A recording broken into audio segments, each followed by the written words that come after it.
General साहब, मैं आपसे इस पर्सपेक्टिव पे बात करना चाहूँगा कि जब भी जंग होती है, हम जाहिर है कि एवरीवन सपोर्ट्स द अंडरडॉग, ये एक इंसानी नेचर है।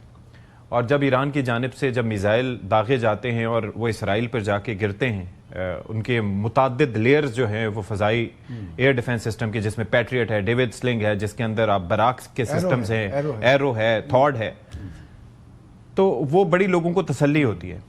लेकिन ईरान के पास कोई एयर डिफेंस सिस्टम नहीं है। रात भर हम कहते रहे, जिस तरह से मैंने अपने इब्तदाइये में हवाला दिया, कि वो बमबारी करते रहे, अमरीकी भी और इसराइली भी, जिसमें स्टेल्थ तैयारे भी थे और वैसे भी कन्वेंशनल भी थे।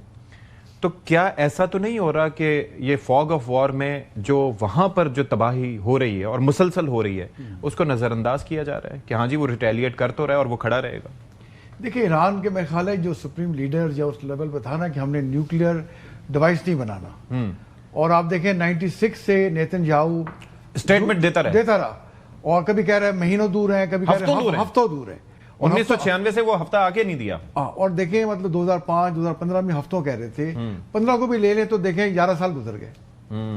तो ये जो है ना कि उनमें क्लैरिटी नहीं थी, जैसे पाकिस्तान ने बनाया, आज भुगत रहे हैं बैठ के। और दूसरा, अंदर जो काली भेड़ें थी, मोसाद के एजेंट, रॉ के एजेंट, इब्राहिम रईसी से लेके, हाँ उससे लेके आप इस्माइल हानिया तक, फिर उससे पहले मोहसिन फखरीज़ादा, वो अंदर से काली भेड़ों को सवाया नहीं कर सके। हमें भी करना होगा, हमें उनसे सीखना होगा। जैसे देखें हमारे ये जो लोगों ने एजिटेशन की आयतुल्लाह खमनाई के साथ, एक बुजुर्ग रहनुमा 85 साल उम्र, पूरी मुस्लिम दुनिया देखे अफसोस कर रही है, पूरी मुस्लिम। अच्छा, ईरान में कितने बड़े जुलूस निकले, कोई तोड़ फोड़ नहीं हुई। पाकिस्तान में क्यों हो रही है भाई? जिनका सुप्रीम लीडर बेचारा शहादत के दर्जे पे फायज हो गया, सबसे बड़ी अल्टीमेट सेक्रीफाइस कर गया अपने मुल्क के लिए। देखिए ना उसकी अपने पेट्रियटिज्म उसका देखें। वो चाहते तो मुल्क से बाहर जा सकते थे, वो चाहते तो कहीं, और उन्होंने जान अफरीन के अपने ऑफिशियल कंपाउंड में और शहादत के अजीम रुतबे में फायज हो गए।